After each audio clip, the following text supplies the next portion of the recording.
Hey Ubers, how you doing? So let's talk about the burning video and let's talk about why I destroyed so many works. First of all, I want to read to you some things about artists who have burned or destroyed their work in the past. I was sent this link by Becky Jenner, who's one of the members on my Loving Mixed Media site, and I checked it out and I thought it was really interesting, and I've provided the link in this video so that you can check it out yourself. But basically, the main reasons why artists destroy their work are as follows. 1. Not satisfied with the work, and that's 30%. 2. Depression and self-doubt is 26%. 3. Lack of storage space or materials is 15%. 4. Worried about persecution is 8%. Concern for legacy is 7%. Ritual is 5%. And other is 9%. To start over, to increase value of remaining works, to avoid seizure by creditors, and just plain crazy. Yeah, well, I'm probably the last one, the most craziest. No. Alright, so some of the famous people in the past that have destroyed work and are known for it.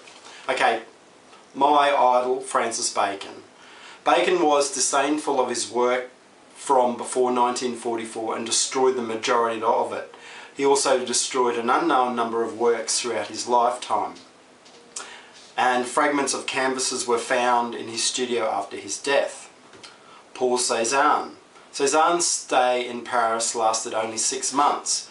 He destroyed many canvases during bouts of Black Depression and returned home full of self-doubt, rejecting his chosen career. Stephen Etnier. During a career that spanned 6 decades, Etnier was both highly prolific and extremely self-critical. He altered and destroyed many paintings.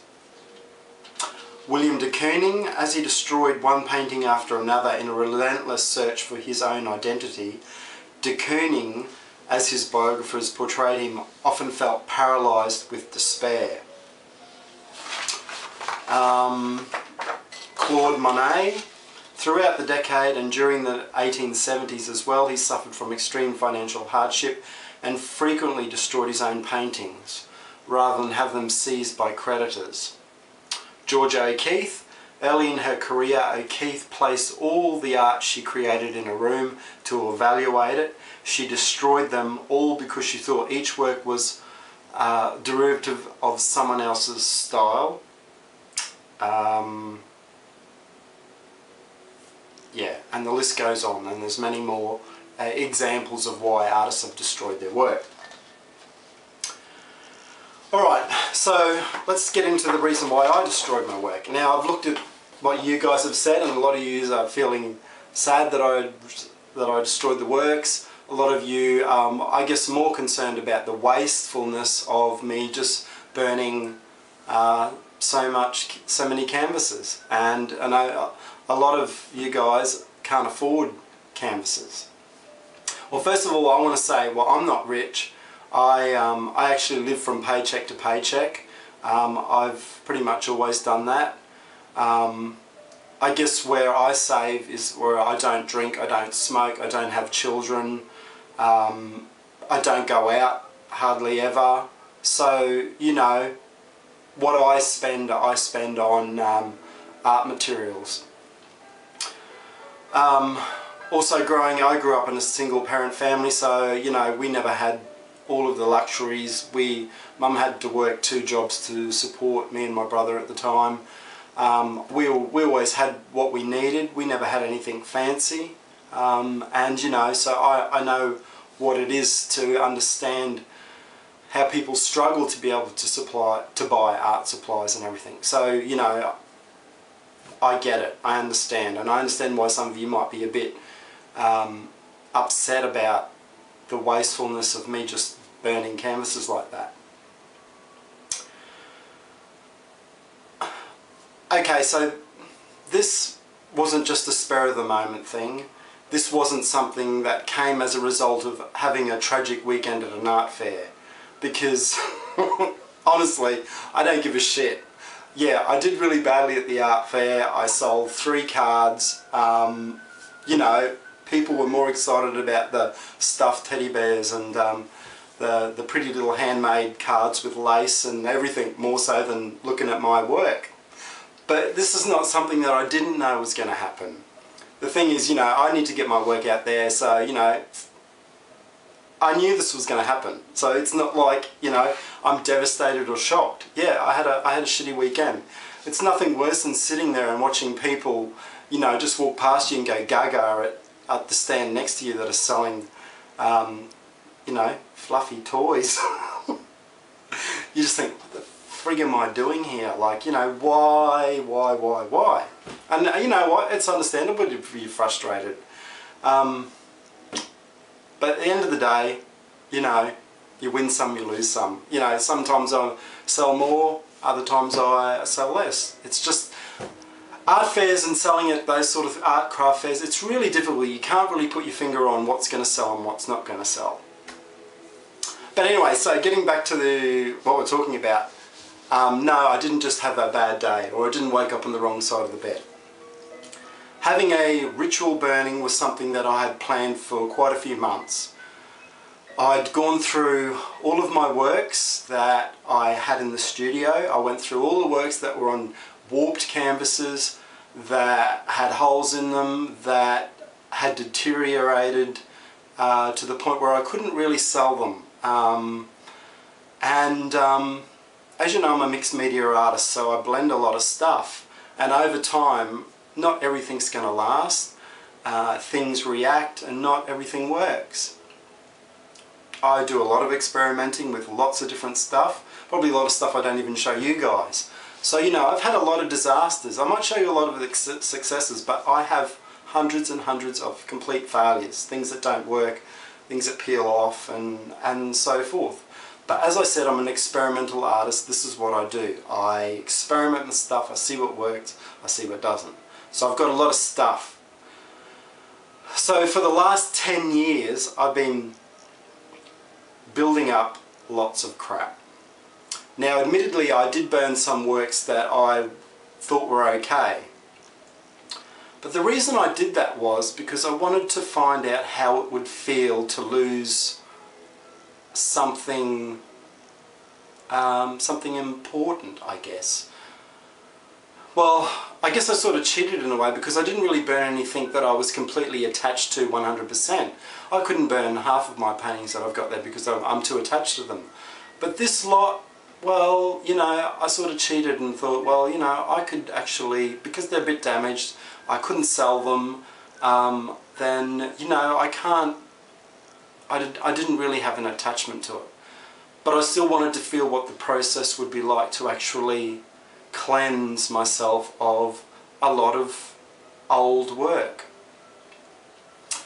So,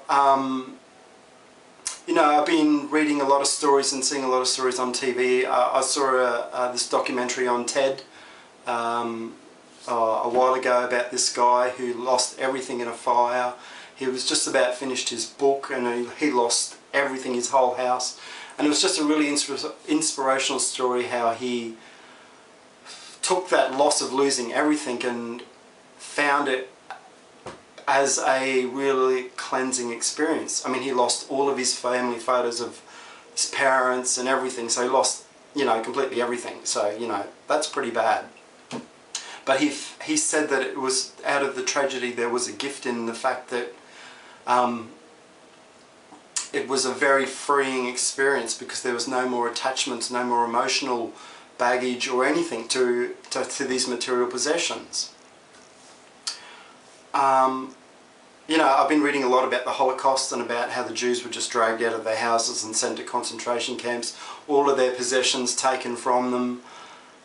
And, you know, my experience is nothing like that, of course, but I just wanted to sort of feel what it would feel like to have something personal to me, to have it just destroyed, just like that. So that was another reason why I did it. and for the obvious reason is cleansing. I guess I've been wanting to go in a new direction. I've been searching for somewhere to go with my work because I'm not really satisfied with where I am with my work. So I guess this was a ritual cleansing in a lot of way. It was the physical act of actually removing it, destroying it, and you know, it's amazing how freeing that experience can be. It's like when you know, burn a diary or something important, or you get rid of something. It's a real cleansing experience. Do I have any regrets? No.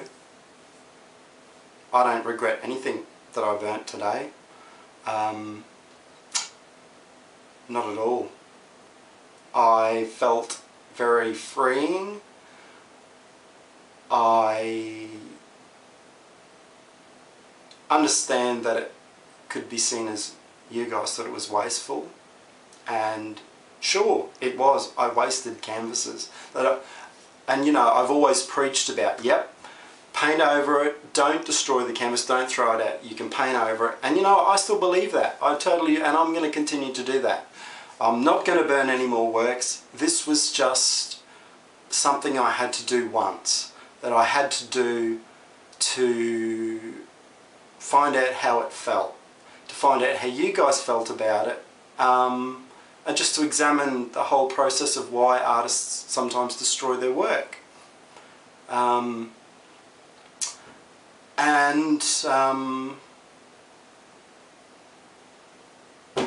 Yeah, I think that, you know, I'm not sorry for it, and for me it feels like a weight's been lifted off, and I feel that I can actually move forward. And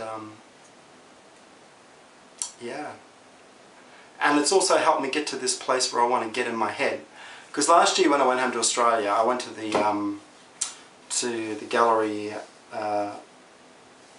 to this gallery in Melbourne, and the National Portrait Gallery. Was it the National Portrait Gallery? Oh, it was a gallery in Melbourne, I can't remember now. And I came across this one painting, The Anguish, which really affected me on an emotional level, which is the first time a painting has really actually made me cry, like in public, almost. And it was that sense of loss, that sense of, because it's a mother and a lamb, and the lamb's died, and it's the mother's still protecting it to the end, when all these crows are coming in. And, you know, I wanted to get that feeling back of having lost something, and yeah, it's really hard to explain in words. Sometimes words are not enough to be able to describe exact feelings, and I always find it quite difficult to translate my feelings into words that can express exactly what I want to say, because I find it quite difficult sometimes to find the words, because I'm always looking off to the left or the right or up or down. But anyway, look, you know, yeah.